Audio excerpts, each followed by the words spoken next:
ഇവിടെ സുഹൃത്തുക്കളെ, ശ്രീമൻ രാഹുൽ മാങ്കൂട്ടം അവസാനം തൻ്റെ നിലപാട് പറയാൻ തീരുമാനിച്ചിരിക്കുന്നു.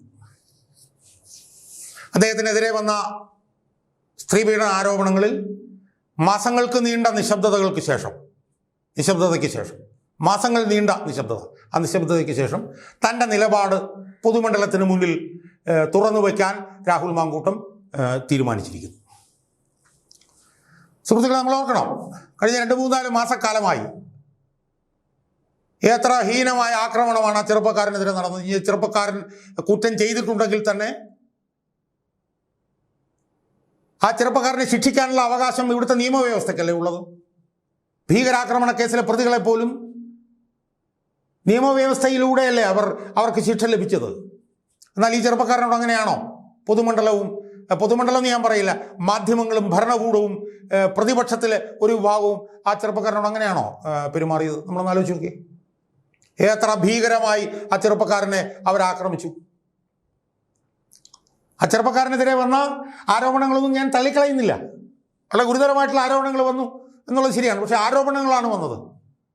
അതിജീവിതകൾ എന്ന് പറഞ്ഞ കുറേ വനിതകൾ ഉന്നയിച്ച ആരോപണങ്ങളാണ്.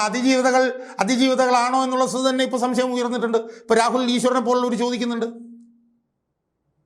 ഒരു സ്ത്രീ ഒരു പുരുഷനെതിരെ ആരോപണം ഉന്നയിച്ചു എന്ന ഒറ്റ കാരണം കൊണ്ട് ആ സ്ത്രീ അതിജീവിതയാകുമോ എന്നുള്ള അടിസ്ഥാനപരമായിട്ടുള്ള വളരെ ലളിതമായിട്ടൊരു ചോദ്യമാണ് രാഹുൽ ഈശ്വരൻ മുന്നോട്ട് വയ്ക്കുന്നത്. അതിജീവിതയാണെന്നുണ്ടെങ്കിൽ പീഡിപ്പിക്കപ്പെട്ടവരായിരിക്കണം. ഇപ്പോൾ രാഹുൽ മാങ്കൂട്ടത്തിനെതിരെ ആരോപണം ഉന്നയിച്ച സ്ത്രീകൾ ആ സ്ത്രീകളെ രാഹുൽ മാങ്കൂട്ടം പീഡിപ്പിച്ചു എന്നുള്ളത് നിയമത്തിന് മുന്നിൽ തെളിഞ്ഞിട്ടില്ല. പിന്നെ എങ്ങനെയാണ് അവർ അതിജീവിതകളാകുന്ന? അവർ പരാതിക്കാരികളല്ലേ ആവുള്ളൂ. അവിടെ നിൽക്കട്ടെ. എന്തായാലും ഇനി രാഹുൽ മാങ്കൂട്ടം കുറ്റം ചെയ്തിട്ടുണ്ടെങ്കിൽ പോലും അതിനൊക്കെ എത്രയോ ഇരട്ടി, എത്രയോ ഭീകരമായി, എത്രയോ മാസങ്ങൾ നീണ്ടുനിന്ന ആക്രമണത്തിന് അയാളെ വിധേയനാക്കിയ സുഹൃത്തുക്കളെ. അയാളെ ചീമൂട്ട എറിഞ്ഞില്ലേ? അയാളെ ആക്രമിച്ചില്ലേ? അയാൾ എന്തൊക്കെ ചെയ്തു? അപ്പോഴൊന്നും അയാളുടെ നിലപാട് പറഞ്ഞില്ല. അയാൾക്കെതിരെ ഏകപക്ഷീയമായിട്ടുള്ള ആക്രമണമല്ലേ ഭരണകൂടത്തിൻ്റെ നേതൃത്വത്തിൽ നടന്നുകൊണ്ടിരുന്നത്? അയാൾക്കെതിരെ ഏകപക്ഷീയമായിട്ടുള്ള ആക്രമണമല്ലേ ദൃശ്യമാധ്യമങ്ങളിൽ ഒരു വിഭാഗം നടത്തിക്കൊണ്ടിരുന്നത്? അയാൾക്കെതിരെയുള്ള ആരോപണങ്ങൾ മുഴുവൻ ശരിയാണെന്ന് പറഞ്ഞുകൊണ്ട് ഈ തൊണ്ട കീറുകയല്ലായിരുന്നോ എല്ലാ ദിവസവും ഈ ദൃശ്യമാധ്യമങ്ങൾ ചെയ്തുകൊണ്ടിരുന്നത്?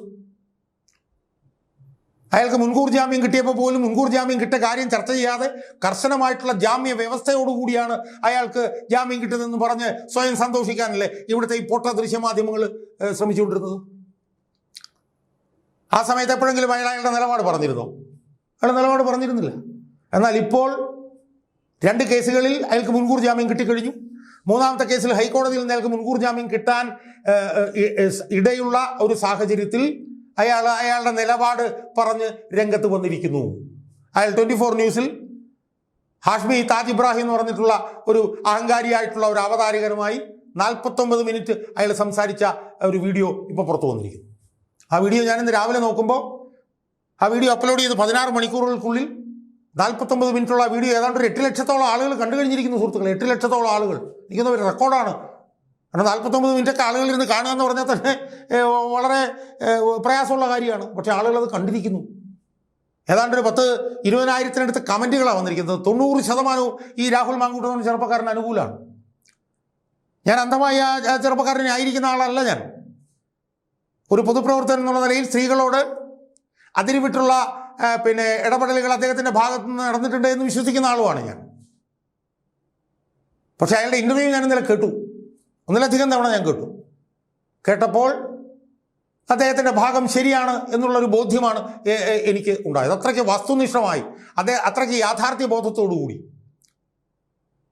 അത്രയ്ക്ക് ഈ പറഞ്ഞ പോലെ സമചിത്തതയോടുകൂടി, അത്രയ്ക്ക് ലളിതമായി അദ്ദേഹം തൻ്റെ നിലപാട് 49 മിനിറ്റ് വീഡിയോയിൽ വ്യക്തമാക്കിയപ്പോൾ അദ്ദേഹം പറഞ്ഞത് ഏതാണ്ട് പരിപൂർണമായി തന്നെ ശരിയാണെന്നുള്ള ഒരു തോന്നലാണ് എന്നെ നയിക്കുന്നത്.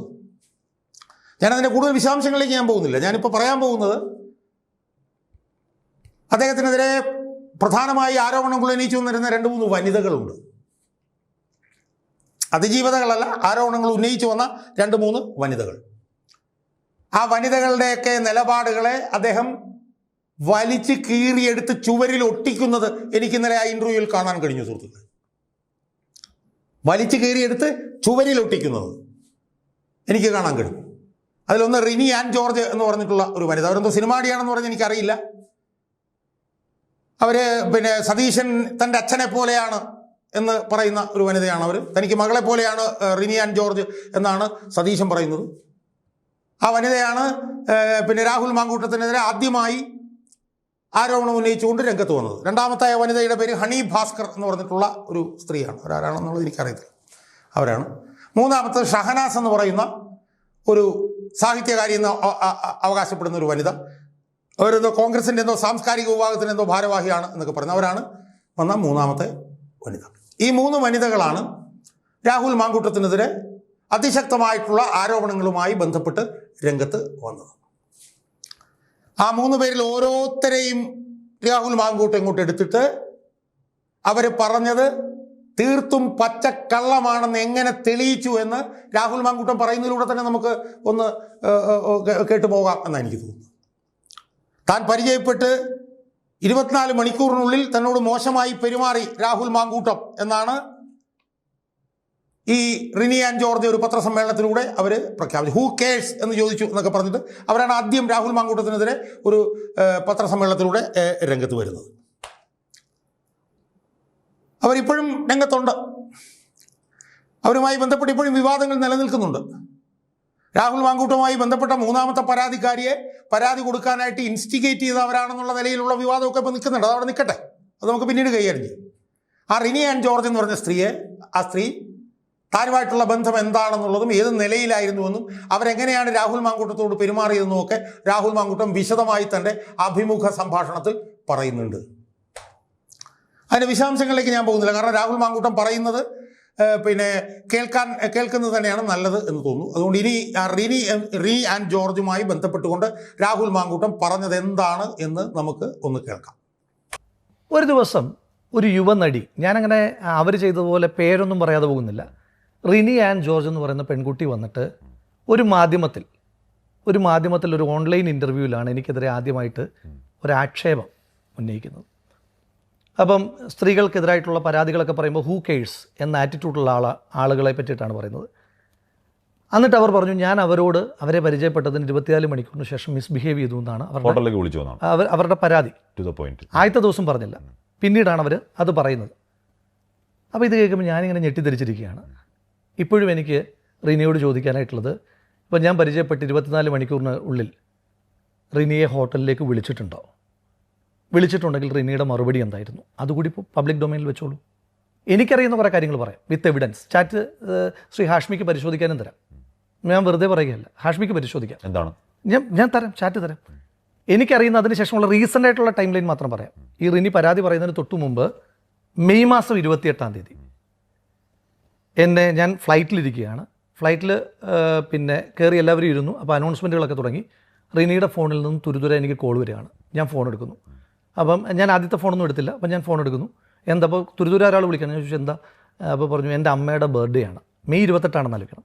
മെയ് 28 പറയുന്നു എൻ്റെ അമ്മയുടെ ബർത്ത്ഡേ ആണ്. ഞാൻ പറഞ്ഞാട്ടെ. അപ്പോൾ ഞാൻ അന്ന് അമ്മയുടെ കൊടുക്കാം, അമ്മയ്ക്ക് നിങ്ങളെ ഭയങ്കര ഇഷ്ടമാണെന്ന് ഫോൺ കൊടുത്തോട്ടെ. അപ്പോൾ ഞാൻ ഫോൺ കൊടുത്തു. അപ്പോൾ ഞാൻ ആ അമ്മയോട് പറഞ്ഞു, അമ്മേ ഹാപ്പി ബർത്ത്ഡേ ടു യു, പിന്നെ ഞാൻ ഫ്ലൈറ്റിലാണ്, പിന്നീട് സംസാരിക്കാമെന്ന് പറഞ്ഞിട്ട് ഫോൺ കട്ട് ചെയ്തു. പരിചയപ്പെട്ട് 24 മണിക്കൂറിനകം ഒരു മോശം അനുഭവമുള്ള, ഇത്തരത്തിലൊരു മോശം അനുഭവമുള്ള ആൾ ഈ ആരോപണം അത് ഉന്നയിക്കുന്നത് ഒരു 3-4 വർഷം അവർ തന്നെ പറയുന്ന കാലയളവിന് ശേഷം 2025 ഓഗസ്റ്റ് മാസം 19 മറ്റാണ് പറയുന്നത്. ആ ഓഗസ്റ്റിന് തൊട്ട് മുമ്പുള്ള മെയ് 28 ഇവരെന്നെ ഇങ്ങനെ വിളിക്കുന്നത്. അതിനു മുൻപ് ഇവർ തൃശ്ശൂരിലൊരു പരിപാടിയിൽ പങ്കെടുക്കാൻ വന്നിട്ട്, തൃശ്ശൂർ വരെ അവരുടെ ഡെസ്റ്റിനേഷനുള്ളതെന്ന് അവരെന്നോട് പറഞ്ഞത്. എന്നോട് ചോദിച്ചു പാലക്കാട് ഞാൻ ഉണ്ടെന്ന് പറഞ്ഞ് അവരെന്നെ പാലക്കാട് വന്ന് കണ്ട് വളരെ സ്നേഹത്തോടെ എൻ്റെ ഓഫീസിൽ വന്ന് കണ്ട് പിരിഞ്ഞു പോയ ഒരാൾ. അതിനു മുൻപ് നിലമ്പൂർ ഉപതെരഞ്ഞെടുപ്പ് നടക്കുമ്പോൾ ഞങ്ങളെല്ലാവരും താമസിച്ചിരുന്ന, അപ്പം നമ്മളൊക്കെ കൂട്ടിമുട്ടിയ ഹോട്ടലുണ്ടല്ലോ, ആ ഹോട്ടലിൽ ഒരു ദിവസം അവരവിടെ എന്തോ ബൈ ചാൻസ് താമസിക്കാനായിട്ട് വന്നു. അപ്പോൾ ആൾക്കൂട്ടത്തിൽ വെച്ച് എന്നെ കണ്ട് എൻ്റെ അടുത്തേക്ക് വന്ന് സെൽഫി എടുത്ത ഒരാൾ പാലക്കാട് ഉപതെരഞ്ഞെടുപ്പിൻ്റെ സമയത്ത് എനിക്ക് പോലും അറിയില്ലായിരുന്നു, അവരെന്നെ കണ്ടിട്ടുമില്ല, 2 ദിവസം അവിടെ വർക്ക് ചെയ്യാൻ വന്നിട്ടുണ്ടെന്ന് പറയുന്ന ഒരാൾ ഒരു സുപ്രഭാതത്തിൽ വന്നിട്ട് ഇങ്ങനെ പറയുമ്പോൾ ഞാൻ അക്ഷരാർത്ഥത്തിൽ ഞെട്ടിയിരിക്കുകയാണ്. എന്താണ് ഈ പറയുന്നതെന്നുള്ളൊരു ഞാനൊന്ന് പറഞ്ഞോട്ടെ. അപ്പോൾ അങ്ങനെ ഇപ്പോൾ സൗഹൃദം റിനിയുമായിട്ട് മാത്രമാണെന്ന് കരുതാനായിട്ട് ഞങ്ങൾ തമ്മിൽ പ്രണയമൊന്നുമില്ലല്ലോ, ഞങ്ങൾ തമ്മിൽ സൗഹൃദമാണല്ലോ ഉള്ളത്. സൗഹൃദത്തിൻ്റെ പേരിൽ അങ്ങനെ ഒരു പൊസഷൻ്റെ ആവശ്യമൊന്നുമില്ലല്ലോ. മാത്രമല്ല അങ്ങനെ സൗഹൃദത്തിൻ്റെ തെറ്റും ശരിയൊന്നും അല്ലല്ലോ റിനി പറഞ്ഞത്. റിനി ആരോപണമായിട്ട് ഉന്നയിച്ചത് എന്താ? 24 മണിക്കൂറിനകം മിസ്ബിഹേവ് ചെയ്തു. അങ്ങനെയാണെങ്കിൽ ആ കൺവെർസേഷൻ പുറത്തേക്ക് വിടട്ടെ. റിനിയുടെ മറുപടി എന്തായിരുന്നു എന്നും പുറത്തേക്ക് വിടട്ടെ. ഞാൻ അങ്ങനെ ചോദിച്ചിട്ടുണ്ടോ, റിനി എന്ത് പറഞ്ഞു എന്നുള്ള സാധനം പുറത്തേക്ക് വിടട്ടെ. ഞാൻ ആ കൺവെർസേഷൻ പൂർണ്ണമായിട്ട് ഞാൻ പറഞ്ഞല്ലോ, റിനി അനുവദിച്ചാൽ ആ കൺവെർസേഷൻ മൊത്തം ഫുൾ കൺവെർസേഷൻ ഞാൻ പുറത്തേക്ക് വിടാം. 1. 2 അല്ലല്ല, അതെങ്ങനെ ബ്ലാക്ക് മെയിലിംഗ് ആകുന്നത്? സുഹൃത്തെ കേട്ടല്ലോ. പിന്നുള്ളത് ഹണി ഭാസ്കർ എന്ന് പറഞ്ഞൊരു സ്ത്രീയാണ്. ആ സ്ത്രീയെ കുറിച്ചിട്ട് കുറച്ച് കാര്യങ്ങളെ പറയുന്നുള്ളൂ, ഏതാനും സെക്കൻഡിൽ ഞാനത് വിടുന്നു. ഇനി അടുത്തത് ഷഹനാസ് എന്ന് പറഞ്ഞിട്ടുള്ള സാഹിത്യകാരി എന്ന് അവകാശപ്പെടുന്ന വനിത. അവർ രാഹുൽ മാങ്കൂട്ടുമായി ബന്ധപ്പെട്ടിട്ടുള്ള വിഷയത്തെക്കുറിച്ചിട്ടാണ് ഇനി രാഹുൽ മാങ്കൂട്ടം പറയാം. അത് പറയുന്നതിന് മുമ്പ് ഈ രാഹുൽ മാങ്കൂട്ടത്തിനെ കുറിച്ച് ഷഹനാസ് പറയുന്നതിൻ്റെ ഒരു വീഡിയോ, അതിൻ്റെ ഒരു ഓഡിയോ, വീഡിയോയിലൊരു ഓഡിയോ നമുക്ക് ആദ്യം ഒന്ന് കേൾക്കാം. എത്ര വൃത്തികെട്ടവനാണ് ഈ രാഹുൽ മാങ്കൂട്ടം എന്ന് ഷഹനാസ് പറഞ്ഞതിൻ്റെ ഓഡിയോ നമുക്ക് ആദ്യം ഒന്ന് കേൾക്കാം. രാഹുൽ മാങ്കൂട്ടം എന്ന് പറയുന്ന വ്യക്തിക്ക് അല്പമെങ്കിലും നാണമുണ്ടെങ്കിൽ, കോൺഗ്രസിൻ്റെ പ്രാഥമിക അംഗത്വത്തിൽ നിന്ന് വരെ പുറത്താക്കിയിട്ടുള്ള ഒരു വ്യക്തിയാണ്. അല്പമെങ്കിലും നാണമുണ്ടെങ്കിൽ എപ്പോഴോ രാജിവെക്കേണ്ടതാണ്. രാജി പോലും വെക്കാതെ MLA ആയിട്ട് തുടരുന്ന ഒരു വ്യക്തിയെ പാലക്കാടുള്ള ജനങ്ങൾ ഇപ്പോഴും ചേർത്ത് പിടിക്കുകയും ഇന്നലെയൊക്കെ അദ്ദേഹത്തിനൊപ്പം ചേർന്ന് നിന്ന് ഫോട്ടോ എടുക്കുന്ന ഒരുപാട് സ്ത്രീകളെയൊക്കെ കണ്ടപ്പോൾ ശരിക്കും പറഞ്ഞാൽ നമ്മുടെ സമൂഹം എന്താണ് ഇങ്ങനെയെന്ന് ആലോചിച്ചു പോയിട്ടുണ്ട്. വളർന്നു വരുന്ന ഓരോ കുട്ടികൾക്ക് പോലും ഇങ്ങനെ ആവരുത് എന്ന് ചൂണ്ടിക്കാണിക്കാൻ നമുക്ക് കാണിച്ചു കൊടുക്കാനുള്ള ഒരു വ്യക്തിത്വം കൂടിയായിട്ടാണ് രാഹുൽ മാങ്കൂട്ടത്തിനെ ഞങ്ങളൊക്കെ അടയാളപ്പെടുത്തുന്നത്. സുഹൃത്തുക്കളെ കേട്ടല്ലോ, ഇതാണ് ഷഹനാസ് രാഹുൽ മാങ്കൂട്ടത്തിനെ കുറിച്ചിട്ട് പറയും. അപ്പോൾ രാഹുൽ മാങ്കൂട്ടത്തിനെതിരെ ഗുരുതരമായിട്ടുള്ള ആരോപണമായി രംഗത്ത് വന്ന മൂന്നാമത്തെ വനിതയായിരുന്നു ഷഹനാസ്. ആ ഷഹനാസും താനും തമ്മിലുള്ള ബന്ധം, ഇടപെടൽ സംബന്ധിച്ച് രാഹുൽ മാങ്കൂട്ടം എന്താണ് പറയുന്നത് എന്ന് നമുക്ക് ഇനി വിശദമായിട്ടൊന്ന് കേൾക്കാം. അത് ഞാൻ വിശദീകരിക്കുന്നില്ല, കാരണം അതിനേക്കാളൊക്കെ സെൽഫ് എക്സ്പ്ലനേറ്ററി ആണ് ഈ രാഹുൽ മാങ്കൂട്ടം പറയുന്നത് കേൾക്കുന്നത്. അത് ഇനി നമുക്ക് ഒന്ന് കേൾക്കാം. ഏറ്റവും ഞെട്ടിച്ച ആളുകളിൽ ഒരാൾ ഷഹനാസാണ്. ഷഹനാസിൻ്റെ ഇവരെയൊക്കെ വെച്ച് താരതമ്യപ്പെടുത്തുമ്പോൾ കുറച്ചും കൂടെ അടുത്ത സുഹൃത്തായിരുന്നു എന്ന് ഞാൻ ധരിച്ചിരുന്ന ഒരാളാണ്. അപ്പോൾ ഷഹനാസ് പറയുന്നത് കർഷക സമരത്തിൻ്റെ സമയത്ത് ഞാൻ ഷഹനാസിനോട് മിസ്ബിഹേവ് ചെയ്തു, ഡൽഹിയിലേക്ക് ക്ഷണിച്ചു. ഷഹനാസ് ചുട്ട മറുപടിയും പറഞ്ഞു എന്നാണ് ഷഹനാസിൻ്റെ ആരോപണം. ഷഹനാസ് ആ മറുപടി പറഞ്ഞതൊന്ന് പുറം ലോകത്തേക്ക് വിടട്ടെ. അപ്പം ഞാൻ വിടുമ്പോഴല്ലേ ഉള്ളൂ ഇപ്പം അങ്ങ് അടക്കമുള്ള ആളുകൾ വെല്ലുവിളിയാണെന്ന് പറയുന്നത്. ഞാൻ പറയട്ടെ, എന്നാൽ താങ്കളെടുത്ത് പരിശോധിക്കൂ, ഞാൻ തയ്യാറാണെന്നേ. അതിൽ കൂടുതൽ ഞാൻ എങ്ങനെ ക്ലാരിറ്റി വരുത്തണ്ടേ? ഇപ്പോൾ കേസുമായി ബന്ധപ്പെട്ട കാര്യങ്ങൾ എനിക്ക് പറയുന്ന റിസർവേഷൻസ് ഉണ്ട്. കേസില്ലാതെ എനിക്കെതിരെ വന്ന ആരോപണങ്ങൾ ഇതിനപ്പുറം ഞാൻ എങ്ങനെയാണ് പറയണ്ടേ? ഞാൻ ചോദിക്കുന്നു. ഇപ്പം ഞാനൊന്ന് പറയാം,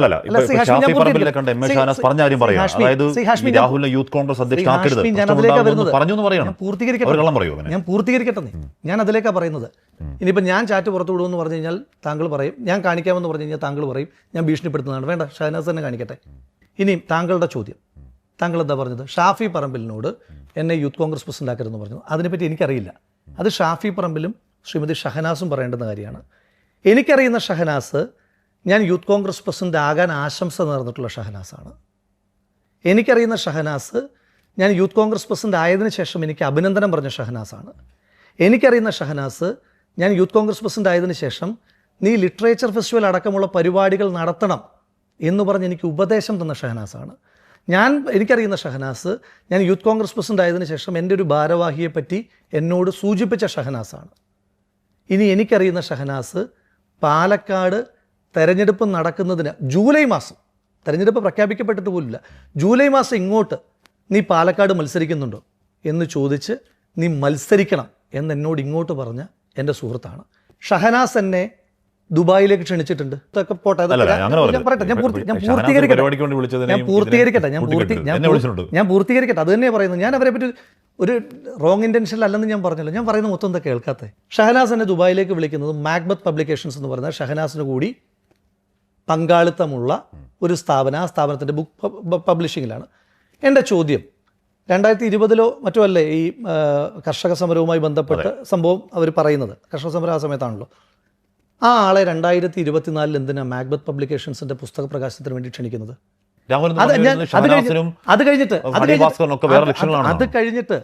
അത് കഴിഞ്ഞിട്ട് ഈ ഓഗസ്റ്റ് മാസത്തിന് ശേഷം പറയട്ടെ, ഈ വിഷയങ്ങളുണ്ടായതിനു ശേഷം ഷഹനാസ് എന്നോട് നീ കേസ് കൊടുക്കണം, ഡിഫേമേഷന് കേസ് കൊടുക്കണമെന്ന് പറഞ്ഞ ആളാണ്. എപ്പോഴാണ്? ഈ ഓഗസ്റ്റ് മാസത്തിന് ശേഷം, ഈ ആദ്യ ആരോപണങ്ങളും വോയിസ് റെക്കോർഡും ഒക്കെ പുറത്തു വന്നതിന് ശേഷം എന്നോട് കേസ് കൊടുക്കണമെന്ന് പറഞ്ഞ ആളാണ്. തെളിവുണ്ടോ? അത് തെളിവുണ്ട്. ആ മിസ്ബിഹേവ് ചെയ്ത ആളെ ഈ 5 വർഷക്കാലം അടുത്ത സുഹൃത്തായിട്ട്, എന്നോട് മിസ്ബിഹേവ് ചെയ്യുന്നൊരു ആളെ ഞാൻ 5 വർഷക്കാലം സുഹൃത്തായിട്ട് വെക്കില്ല. ഷഹനാസും വെക്കുന്ന ആളല്ല. സുഹൃത്തുക്കളെ കേട്ടല്ലോ, ഇതാണ് ഷഹനാസും താനും തമ്മിലുള്ള ബന്ധത്തെ കുറിച്ചിട്ട് രാഹുൽ മാങ്കൂട്ടം പറയുന്നത്. അതിൻ്റെ തെളിവുകളെ സംബന്ധിച്ചും എല്ലാം അദ്ദേഹം പറയുന്നുണ്ട്. അദ്ദേഹം തെളിയിക്കട്ടെ. പക്ഷെ പറയാനുള്ള കാര്യങ്ങൾ പറഞ്ഞു കഴിഞ്ഞല്ലോ. എന്തായാലും ഒരു കാര്യം ഉറപ്പായി, ഈ രാഹുൽ മാങ്കൂട്ടം പറഞ്ഞതിൽ നിന്ന് ഈ വനിതകൾ രാഹുൽ മാങ്കൂട്ടത്തിനെതിരെ ഉന്നയിച്ച ആരോപണങ്ങളുടെ ഈ പറഞ്ഞതുപോലെ അതിൽ ഒളിഞ്ഞിരിക്കുന്ന ഇരട്ടത്താപ്പ് അതെന്താണെന്നുള്ളത് ഈ രാഹുൽ മാങ്കൂട്ടം പറയുന്നതിൽ നിന്ന് വളരെ വ്യക്തമല്ലേ സുഹൃത്തുക്കളെ? അതിൽ രാഹുൽ മാങ്കൂട്ടത്തിൻ്റെ കയ്യിൽ അതിൻ്റെ മുഴുവൻ തെളിവുകളുമുണ്ട് എന്നല്ലേ അദ്ദേഹം പറയുന്നു. ഈ 3 സ്ത്രീകളും രാഹുൽ മാങ്കൂട്ടത്തിനെതിരെ ആരോപണം ഉന്നയിക്കുന്ന സമയത്തും അതിനു മുമ്പും അതിനു ശേഷവും ഒക്കെ അവർ രാഹുൽ മാങ്കൂട്ടവുമായി പുലർത്തിയിരുന്ന സുദൃഢമായ അടുത്ത ആഴത്തിലുള്ള ബന്ധത്തിൻ്റെ ഞെട്ടിക്കുന്ന തെളിവുകളല്ലേ രാഹുൽ മാങ്കൂട്ടം ഇപ്പോൾ ഈ അഭിമുഖത്തിൽ പച്ചയായി പറഞ്ഞിരിക്കുന്നത്. അതുകൊണ്ടാണ് ഞാൻ പറഞ്ഞത്, ഈ 3 വനിതകളെയും